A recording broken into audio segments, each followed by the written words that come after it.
here we are.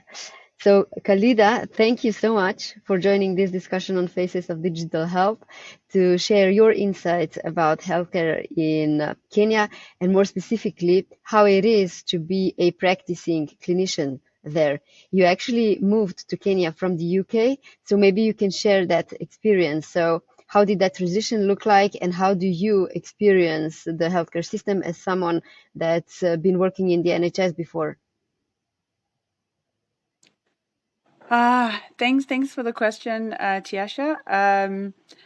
A lot of people complain about the NHS, but I think nothing could have prepared me for what it was to come home and work, transition from the NHS to our systems at home, or lack thereof, maybe. So the transition was not easy. Definitely working as a nephrologist back in Kenya is challenging. It is very fulfilling, and that's one of the reasons that we all come back home, because small things can make such a big change. But definitely the transition was not easy, and the learning curve was very steep. Hmm. Can you go into that a bit deeper? So, what do you Yes. mean by Yes. saying that the learning curve was steep? How? Just tell us more. So, for example, where I worked in the NHS, which is a small center, we were there was 10 nephrologists and then many renal registrars, about 10 renal registrars for a small population. And that's already 20 people who are maybe seeing patients. But when I came back, we were about 30 nephrologists in Kenya for a population of 55 million. And the work was overwhelming. And while in England, the approach was more multidisciplinary, in Kenya, because of the financial challenges that most people have, you'd find yourself being the sole provider of everything that the patient required. So our patients are long-term patients who have a lot of needs. So you'd find yourself as doctor, clinician, nurse, dietitian, counselor, all in one session. And there's a lot of demands from you. The nephrologists are overworked. Patients have issues to do with access. So there's challenges on every front, you know. Hmm. In the NHS, we were able to do best practice according to the guidelines. But back home, you have to be innovative and find ways that you can help your patient. So, for example, our patients have challenges all the way from financial access to medication and care, as well as geographical access to care, and even getting access to information. And then back home, you'll find that we are challenged in terms of the number of specialized staff. So we're very few in terms of nephrologists, and we're having a lot of brain drain because there's opportunities now worldwide. The world is open to us. So many people will choose not to stay in Kenya, but actually to leave and go and work elsewhere where maybe there are better systems or more opportunities or more support. And then finally, of course, we have challenges in terms of the systems. So in terms of guidelines, in terms of access, a lot of these things broke down also during COVID. So during COVID and thereafter, getting access to some medications has not been easy. And some medications have just gone out of the market. Some spare parts, it was not easy. And some, for example, multinationals have chosen to leave the market because of changes in legislature and the like. So you find you just don't have a lot of access, and practicing medicine has become very difficult. Hmm. And how do you deal with that, on the personal level as a clinician?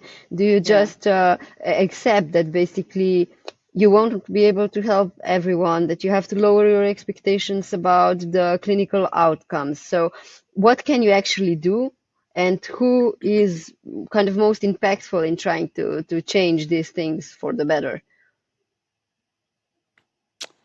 So who is most impactful and what do we do as clinicians? So yeah, you're very right. You have to change your mentality from an individualized practice to a group. It's very unfortunate that at some point you have to decide who can you help, and who is best to utilize your time on and your resources. And this is left up to personal judgment for now. In places like South Africa, for example, not everybody gets access to dialysis, and that's because of utilization of resources.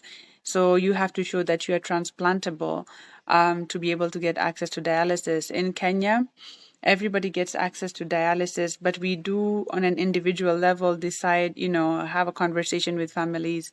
Maybe we're better off palliating this patient because of utilization of resources. And you sort of have to limit yourself at some point and decide that you just can't help everybody. This is also very difficult and it's challenging, and a lot of clinicians actually struggle with this. So in terms of work-life balance, that really suffers, and the patients are very many, and the doctors are very few. So at some point, you just accept that you can't help everybody. Not everybody has access to care, and you can end up in a lot of heartbreaking situations, actually. So basically, many patients that would have no problem surviving in, say, the UK or just more developed countries have to go into palliative care there.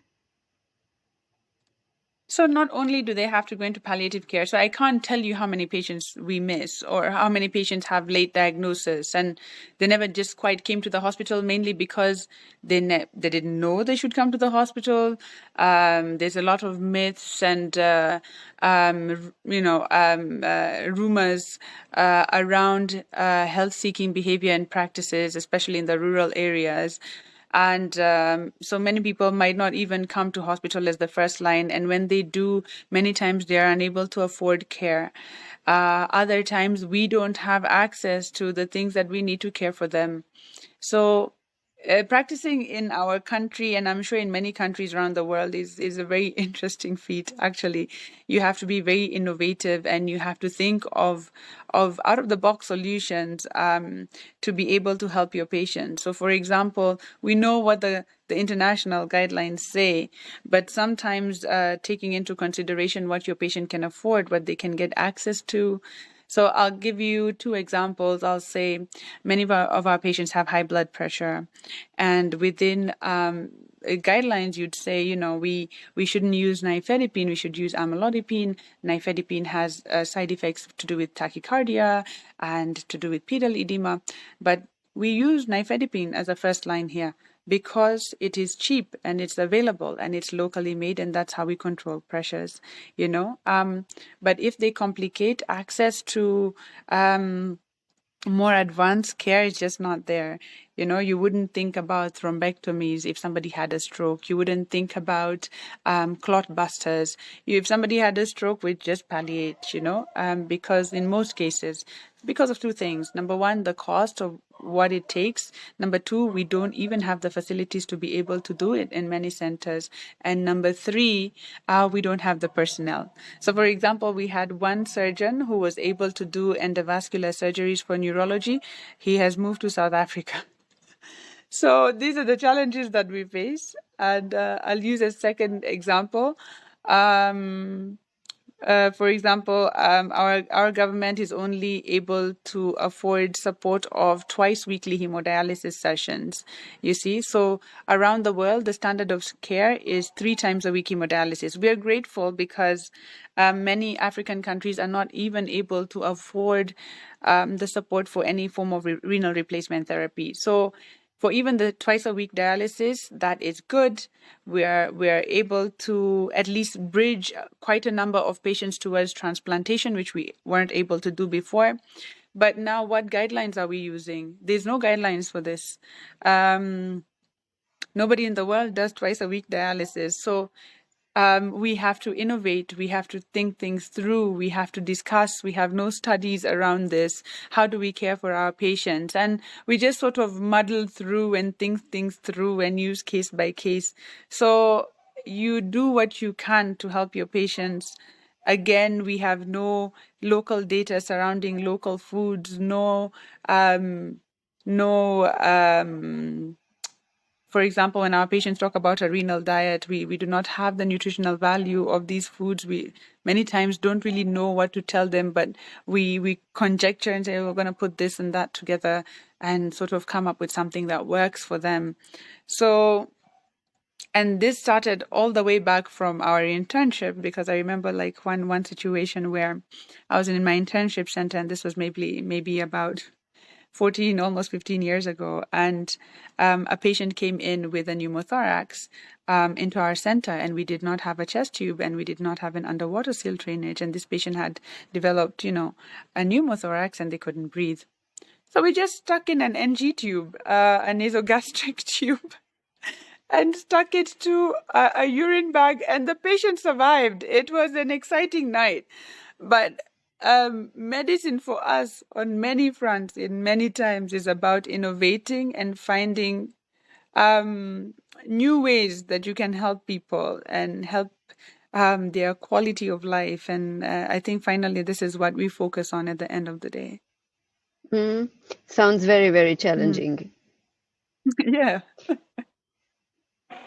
And Yeah. when it comes to, access to care, how much is Yeah. cost a barrier for the patients? You mentioned that in the case of basically the blood pressure medications, but Yeah. in this specific example with dialysis, is there a specific cost related to access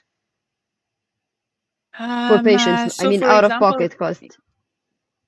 yes. So, for example, our patients, most of our patients, I'd say 98% of the patients in the country would do 2 times a week dialysis.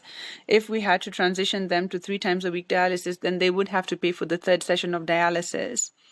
And the government only pays for dialysis. So if the patient needed a catheter, a dialysis access, they have to pay for that out of pocket. All of their medication has to be paid out of pocket. Their transfers to the hospital has to be paid out of pocket. So, and the interesting thing is, the government will pay for 2 times a week dialysis sessions, but will not pay for transplantation. So that many of our patients are now trapped on dialysis.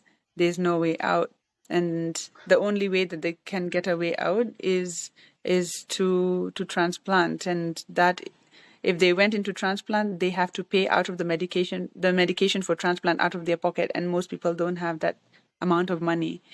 So even while there's twice a week dialysis, there's a lot of out of pocket expenditure. And many of the times, this expenditure can be quite catastrophic for many families and pull them into poverty. Is there even a large enough supply of the organs, even if you wanted, even if you could do the transplants? Could you even do that? Yeah. I mean, with the supply? So our organs, we do living related kidney transplantation. So in terms of organs, we are starting to hit challenges as the sizes of families come down, which is something that's happening now, that Kenya's fertility rate is dropping. So very many times, and as we urbanize, our families get smaller and people become pocketed into their nuclear families. So when it comes to getting an organ, it has turned out to be more and more challenging because we do not have a deceased organ donation program. We are trying to set one up. But that is mainly, I see, maybe about 5 to 10 years into the future. Also considering the costs, I think the health budget would be focused on wider scales in terms of maternal and child health and infectious disease, because we also have a large HIV burden. Kenya is the fourth highest population of HIV in the world. So you find that the government's focus might be on other areas rather than primarily setting up a deceased organ donation program. So in terms of getting access to organs, we are still relying on living-related transplantation. And of course, getting access to those organs is becoming more and more difficult, not to mention the challenges of who's going to pay for the tests, who's going to pay for the transplant, and then follow up of those donors and recipients in the long term. With the amount of work that you have and the creativity that Yeah. you need to come up with to even provide care, to which extent can you even follow the latest innovation and novelties that are happening in the field? Because theoretically speaking, Yeah. in dialysis, there's you could Yeah. if you are wealthy enough, you can also have the dialysis at home that happens during the night, and Yeah. then basically your Yeah. quality of life doesn't have to be that impaired, which is something that you're probably not even thinking about when Mm. you're providing care. So do you know this is something that I was exposed to when I was in the NHS, and it was fantastic. It was wonderful. It was lovely to be able to see these people giving back their lives. And there is a certain 1% in Kenya that would be able to afford this. And I thought for a long time that I could do it until I hit challenges to do with, electrical supply, which is not constant, and water quality, which you can't be sure of, and the pressure of water, which is what you need. So there's so many things that in a first world country you would take for granted, which you can't do here. So we still do in-center hemodialysis, though I'll tell you currently at my center I do hemodiafiltration, and it's great. But when it comes to keeping up with the innovations, we do have Kenya is interesting because Kenyans are early adopters. So in terms of access to new things, Kenyans love that. But in terms of affordability, that's really out of reach for a majority of the population. Yeah, but keeping up with things, you'll usually find people coming in, not immediately, but access is there. And now with the internet, which I think is a lovely thing, people know of the information that's out there, so people will constantly ask about it. So hopefully in time, innovation and technology catches up with us. Yeah. Mm-hmm. Yeah, yeah, yeah, Yeah. yeah. But it's quite a food for thought, the challenges that you mentioned. Yeah. So, clean water and electricity. Is that not a Yeah. problem in the centers that you provide the hemodialysis at? Do you have generators there? How do you solve the challenge of having an outage there? So I would honestly tell you, I don't think there's a hospital worth its salt in Kenya or anywhere around that does not have a generator. We do have frequent power outages, not for long period of time, but the electrical supply is not stable. So you can have a few hours without electricity. So as a hospital, you must have a generator. In terms of access to quality water, that is a problem because the water has to come in and go through several filters. The filters end up getting used up faster. So the interesting thing about Africa is that despite the fact that we are poorer in terms of our population and their access economically, healthcare is more expensive, and it's made more expensive by the fact that, for example, we have like now our water will not be maybe of the correct standard that you could just go. There's no water that's correct standard to go into a dialysis machine. But even from our council water to enter the hospital would need to go through a set of filters so that it can be safe to use in the hospital. And then before we use it in the dialysis unit, has to go through multiple filters and go through a reverse osmosis machine. That's normal in a dialysis unit. But you do end up finding that things are more expensive because of the nature of scales of population also. So we do not have large populations in quotes, and our populations don't have access economically. So medications come in more expensive than you would find in other countries. People companies don't want to set up factories here because of the issues of transfer of medication between the boundaries in Africa, so there are no trade agreements. So for Kenya to have a factory where it supplies Tanzania and Uganda, those are the things we're working on now. And those are such challenges. So you find medications more expensive than you would find in, say, India or other countries, or like in Egypt, where the factory is right there. So in so many ways, healthcare is so much more expensive. Yeah. Mm-hmm. Mm-hmm.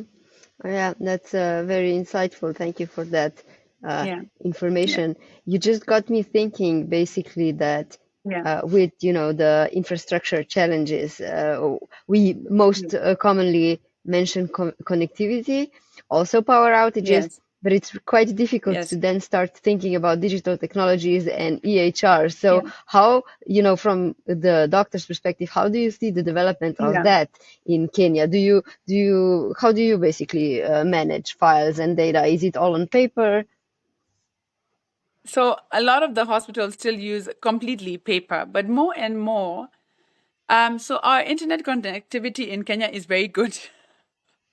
Is very good. And despite our initial challenges, starting this recording, our internet connectivity is usually very good. And most people around the country have access to internet. And in terms of EMR, more and more hospitals are moving towards EMR. The hospital I work with is completely EMR, has a system, and it's lovely to use in as much as EMR goes. Yeah, I mean, all EMR has its challenges. But you also find that in terms of interacting with our patients and technology has helped us a lot. So, for example, in a country where now we have 45 nephrologists, 6 years after maybe I came back home from the NHS. We have 45 nephrologists, and that's because we have started training locally at a local training center. That's the East African Kidney Institute. And a lot of the training that we use is online training. So we get teachers, other nephrologists around the world to give us their time and to train our trainees online. And with our patients, for example, I care for a dialysis unit that is maybe about 350 kilometers away from me, and I don't get to visit very often, but they'll be able to call me and tell me these are the challenges we're having. We can have a conversation with the patient on the phone. And many times, in order to save time and issues to do with mobility in our elderly population and our elderly patients, we do our follow-ups online. So my patient will come in, I'll examine, and I'll say, go and do this with their carer. And usually older people in Africa will always have a younger person around. It's very rare to find older people living alone. So you'll find a younger person there. A younger person knows how to use Google Meet, knows how to use WhatsApp. So we'll just meet online. We'll say, what are your blood pressures? What are your blood sugars? Give us the chart. Let's have a look for edema, and just do a follow-up from there. Go and do your tests. I have an app on my phone for prescription online. I have an app on my phone for writing reports really fast. I have an app on my phone that will do speech to word typing. And this has helped with time, with accessibility, and it does cause burnout because that means you're never off and your patients can get to you anytime. But at the same time, I think it has allowed us access to a much wider population and the ability to touch the lives of a lot more patients. Mm-hmm. Despite many constraints that exist in the environment that you work in, you did manage to also establish new initiatives such as growing a clinic for kidney disease and starting a Yeah. support group for kidney transplant donors and recipients. Mhm. Can you tell me a bit more about that? So how did you approach that? And we'll go from there. So, my clinic is actually something that got filled up very fast because the patients are there, people need help. And I think, as we spoke, actually, the major issue would be the overwhelming number of patients, actually. So it has helped me to rely a lot on technology, to rely a lot on all other resources that would be able to help, including telemedicine, EMR. And EMR does not have to be particularly expensive for us, because there's a lot of people who are able to make you something that you can use, that you can share. There's a lot of free resources online right now, and you're able to use this to try and make something that is utilizable with your patients. I'll give you an example. Like earlier this year, we transplanted a young man, and what he did is download an app that where he can record his like blood pressure and his blood sugars and the like, and his urine output. And I am a collaborator on that app. So anytime that he comes in for a review, or we just want to have an online consult, he'll send me his results. He knows what to send me.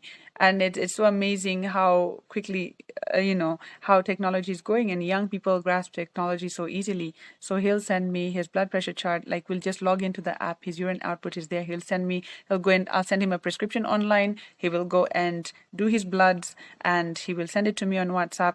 We'll have a Zoom conversation for like 10 minutes. And we'll just record that. That'll be the recording of our session, and that'll be the notes. We'll go through his app, and we're fine, and it's so easy. So this has been the way in which we grow the clinic, and I've had to utilize a lot of online resources for education for my patients also. So whereas I would need a dietitian and I don't have a dietitian, and whereas I would need a counselor and I do not have a counselor, because our patients have a lot of anxiety and a lot of depression. It's a lot to handle. Now, a lot of the counseling services can be offered online. So, for example, for our patients who are not near a counselor, many of them even use counseling services, because we don't have that many counselors in the country in terms of psychologists and people who've done counseling. So many of them use counselors that are online in other countries, and I will refer, and just in a way to get them help. And I will use different websites that I've looked through, the National Kidney Foundation website in the US. I'll use the Kidoki. I'll use the Vita website, and I'll be like, go onto this website, and there's information that you can read. I'll use the AFRAN website, which is the African Association of Nephrology, which has, and the International Society of Nephrology, which has leaflets and pamphlets in many different languages. And I use these resources, and I have the links, and I'll just send it to them, and I'm like, here's this on WhatsApp. Go have a look at this, read about it, come back, and let's have a conversation about it. So you have to make use of a lot of the resources that are out of there to try and help your patient population. And it's really been helpful to do that. Mm-hmm. Are you